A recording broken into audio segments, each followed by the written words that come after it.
Good evening, guys. This is Chris at DNG RMS Photography. Thank you very much for checking into this video.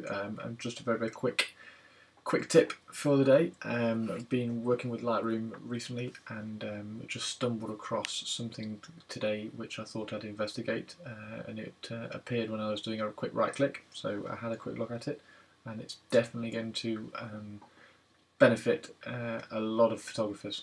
So if we just open up Lightroom here, you will see here in this particular catalogue I've got nearly 2,000 photos, and as we're scanning through we can go on and on and on and on. We've got loads from Wimbledon, we've got some from a tennis camp that I did, we've got some from a car show that I went to, etc, etc, fireworks, more sports stuff, etc. Okay, so plenty of photos.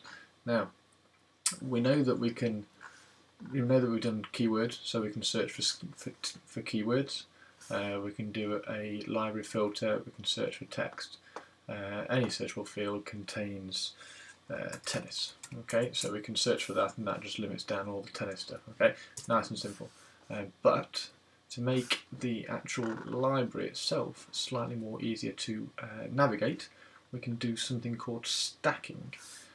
So we can stack our images together within a catalogue. This appeared when I was down here. I did a quick right click randomly and it came up to stacking here. There's a stacking option.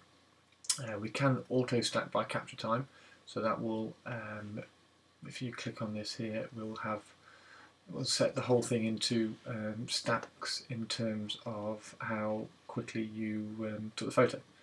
Or how soon after each photo you took. So this would be perfect for if you were doing bracketed images on, say, a burst shot. So if you were doing bracketed images for some landscapes and you wanted to stack the similar landscape photos together, that would be perfect for this. The more time, this goes up to 1 hour, so that would be quite good for a shoot. Shoot lasts an hour, all the way down to a minimum. Wacom pen's not grabbing the thing. All the way down to a minimum, I think it's about 10 seconds. Can't get that, but there we go. Let's get it moving down. Is the computer being slow, or is it just a Wacom pen? There we go, all the way down to, oh, it goes all the way down to 0. Okay, so more stacks or fewer stacks. Now let's see them in action. Now we've got here, this was a industrial trip that I went to a long time ago, right at the top of my library, and we've got, these are the photos that I ended up taking. So if we select all these, so what we can do, we can select these images here. So if we click on that top one there, click on the last one from the shoot, if we hit Command G now, you'll see it stacks all those images there into one image. And you can see they're stacked because they've got that little piled up icon next to it. Same for these ones here that I did of a gearbox which I was restoring.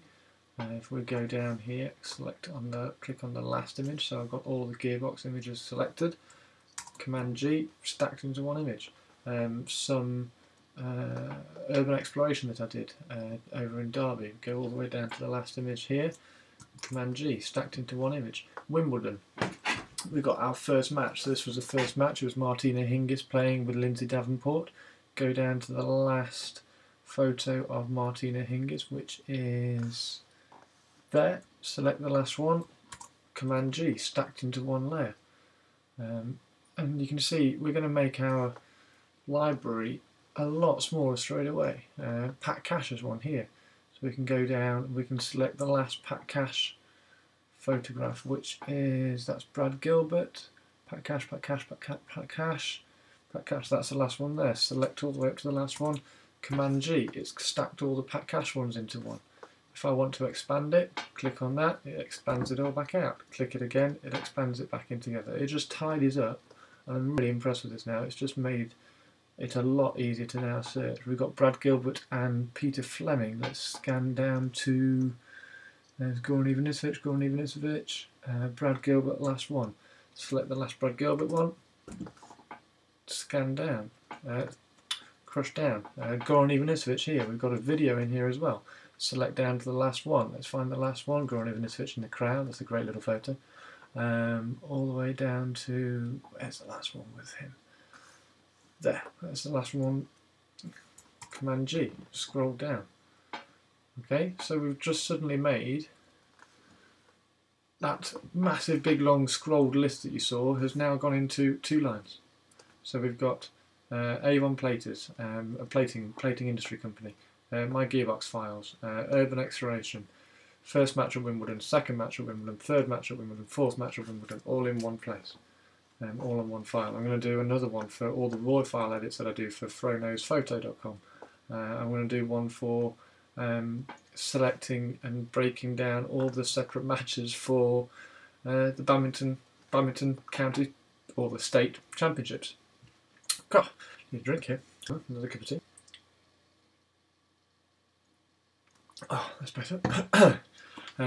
So yeah, it's just a very, very easy and a very sensible way of being able to break down this massive catalogue that you've got, where you're trying to scroll down and trying to find a particular photo. And I know you can search, I know you can use the keywords, but sometimes it's just within our nature to go, oh, I know where that photo is, it's down here somewhere, and then you just get lost because it just keeps going.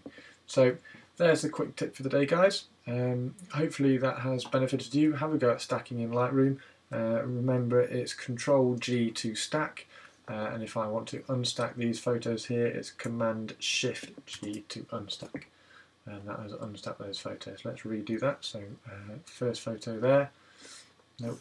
Let's go back to the grid view. First photo here. Last photo. Command-G stacked. Okay. Thank you very much for watching. This is Chris at DNG RMS Photography. Thanks very much. Have a good evening. See ya.